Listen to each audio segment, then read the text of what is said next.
Welcome back to another edition of Scherable. I'm your host, Bill Scher. Inside my warm, cozy house for once. Tuesday night, hope you had a good holiday season. If it is continuing, hope you are continuing to enjoy your holiday season. And I thought I would talk about the state of play with COVID relief.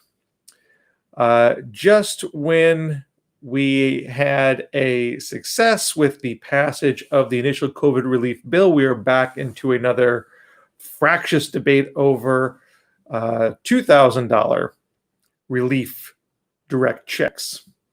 And I think it raises the question, why is 2,000 different than 600? Why is this debate already appears to be going off the rails? There's a lot less hope that this can get done in time.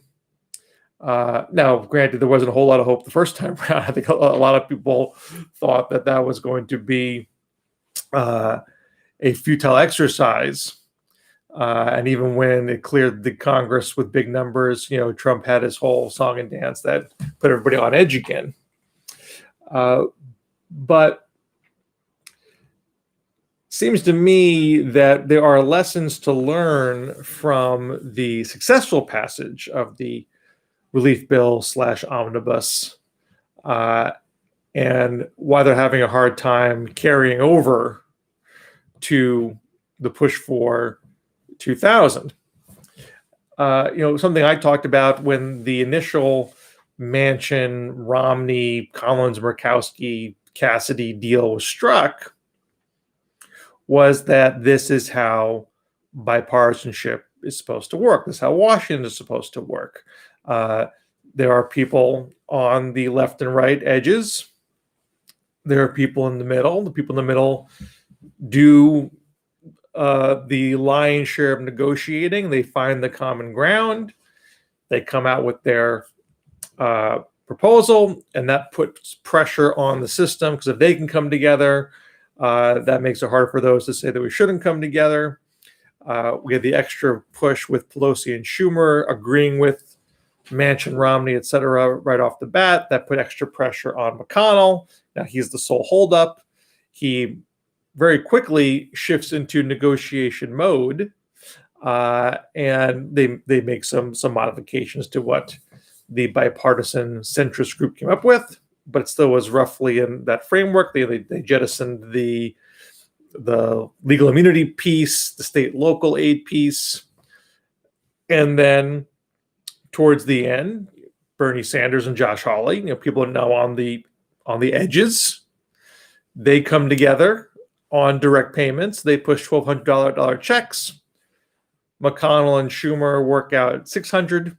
They cut that and they give them half a loaf, a literal half a loaf.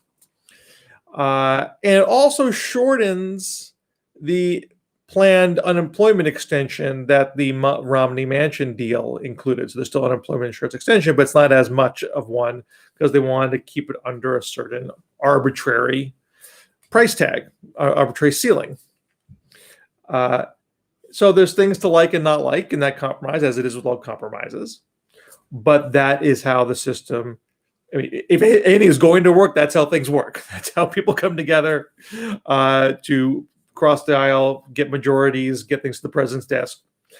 And because Trump had his little temper tantrum before signing it, we had the days and days of drama of will he or won't he. He finally signs it. We immediately get into a push for $2,000 checks because Trump said that it should have been in there. Immediately, the House passes a bill to that end, and now you're in a whole new debate. And I'm not complaining that people are trying to get more. That's a perfectly rational thing to do. One downside of it is that we haven't basked in the glow of the success. We haven't had time to absorb it and think about how did that work and how can that be replicated. As I was saying earlier, you if no matter what happens with Georgia, Biden is going to need Republican support to get things to his desk. Whether it is getting 10 Republicans on top of the 50 they have in the Senate, or it's because there are 51 or 52 Republicans and Mitch McConnell controls the floor and you got to go through him. One way or another, some Republicans got to come on board. So there has to be incentive for them to do so. In this case of the COVID relief bill, you had some of the backbench Republicans stepped up. And by stepping up and coming to an initial agreement with Democrats, that put pressure on McConnell to act. The cost of obstruction went up. We all recognize McConnell is comfortable in the role of obstructionist. He has no qualms obstructing legislation. But if the calculation is that obstructing hurts you more than it helps you, and that is evident, that even a Mitch McConnell's not going to obstruct. Once Romney and Cassidy and Collins and Murkowski came on board, once Pelosi and Schumer came on board, McConnell is the sole roadblock.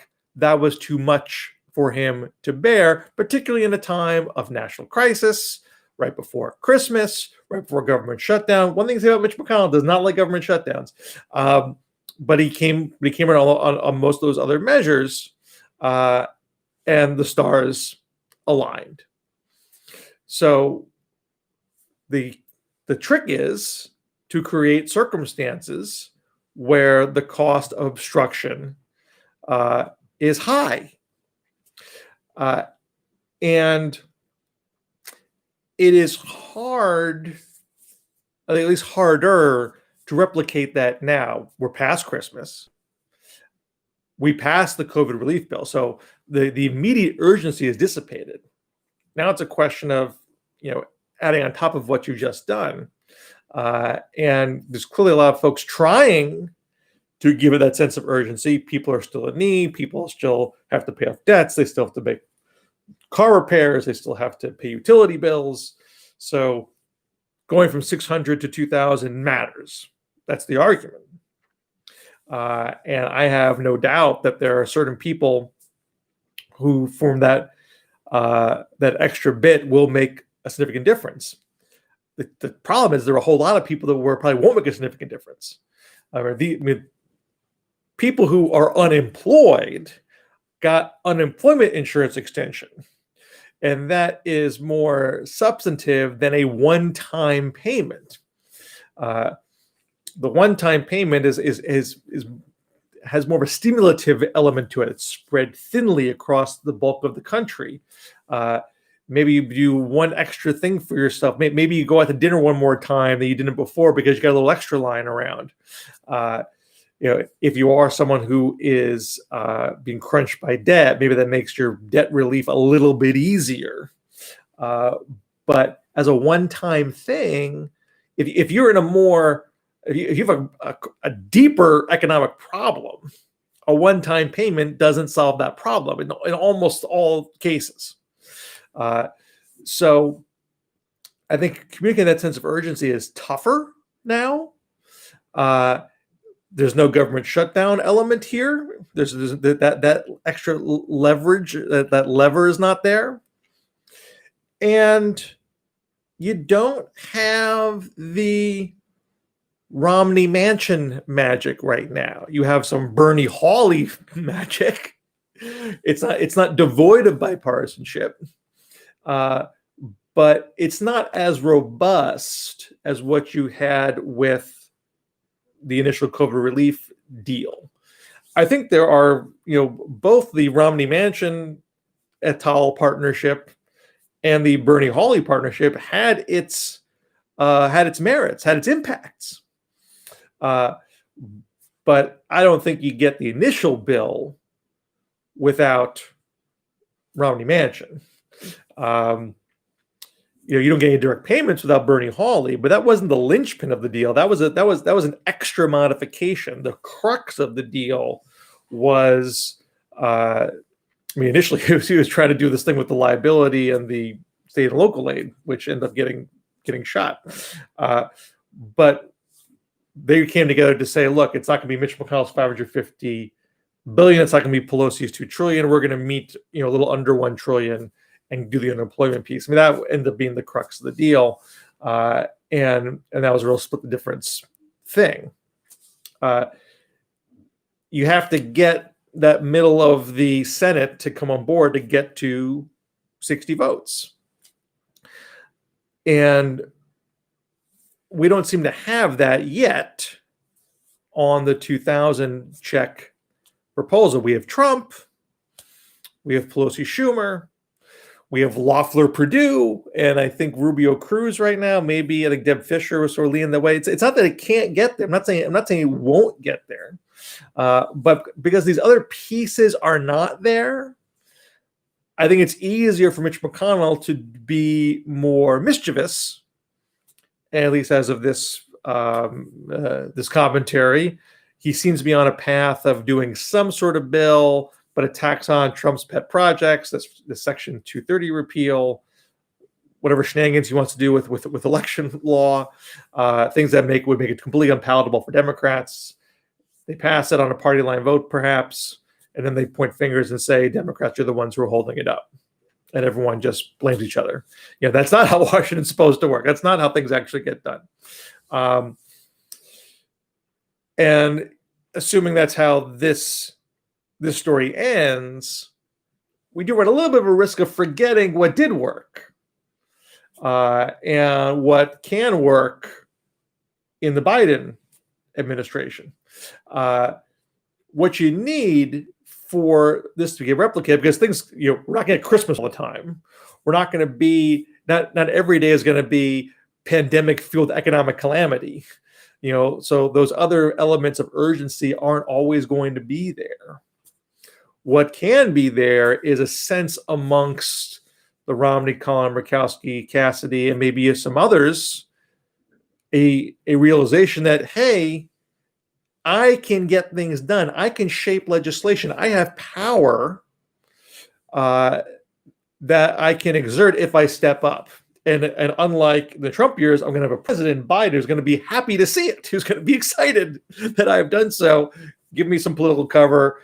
Make sure that my labor will bear fruit. If I can get this through the Senate, he's likely going to sign. I go back to my constituents and say, look what I did for you. You have to make that a desirable, make folks understand that's something that they would enjoy doing and is good for their political prospects. I hope that's not forgotten. If the $2,000 push fails, we got limited time, and we see the mischief already brewing, so I expect it's going to fail. If it does fail, I hope folks don't forget the success and figure out how to replicate that success going forward. I see in live chat comments, why couldn't an industry targeted bill get written? Restaurant, gym, or hotel workers should be getting paid to not work. Schools, universal payments. I think there is definitely, I'm a compromise guy, so I don't want to quibble about what got passed. I don't love that unemployment insurance got trimmed for the direct payments on the merits. I don't think it's actually a good trade. But again, compromises. Everyone's going to like what they get at the end. Better to do something than nothing. Not going to complain too much. And not being an expert on all these industries and what their precise needs are, it certainly stands to reason that certain industries are more stressed than others and could use more targeted assistance. Anytime. So I agree in the abstract, that'd be a good idea, most likely. Of course, that any kind of legislative process, which is about, quote unquote, picking winners and losers, that's going to be a messy sausage making process.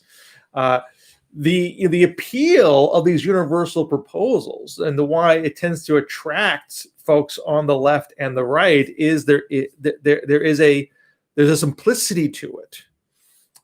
There's a populist simplicity. Everybody gets it, or most everybody gets it. Poor and middle class get it. It's why the flat tax has a certain right-wing populist appeal. It's why universal basic income has a certain populist appeal. And I think there's a level of pragmatism there on the left saying, hey, this this is an easier sell than some other things that we want. Giving everybody checks is a relatively easy political sell. And if you got Trump giving you cover on it and you have other folks on the right who are open to it because it's got minimal government bureaucracy, it's not skewed to the poor. They want to be seen as a working class party now that helps them to that end. Those political stars came together here. Once you're getting into which industry deserves it more, that might be a harder, more laborious negotiation. And these are time-sensitive economic crises that we're in. So that is my sense of why such a bill did not get produced here. But we'll see. We're going to have a new Congress soon enough, a new president soon enough, and perhaps certain industries are going to be in very acute crises, and those debates and those pushes might occur right around the bend. So I'll leave it there for tonight. Thank you for listening. Thank you for your support all this year. We'll try to do at least one more before the new year comes around. If you like these commentaries, you can subscribe to the YouTube channel. You can support us financially on Patreon. If you haven't checked it out yet, check out the new history podcast, When America Worked. You can find it on my new website, Scherable.com, Scherable.com, and all of your favorite podcast services. So subscribe to the podcast, review the podcast, share it with a friend. If I don't see you before the new year, Happy New Year, and I'll talk to you soon. Take care.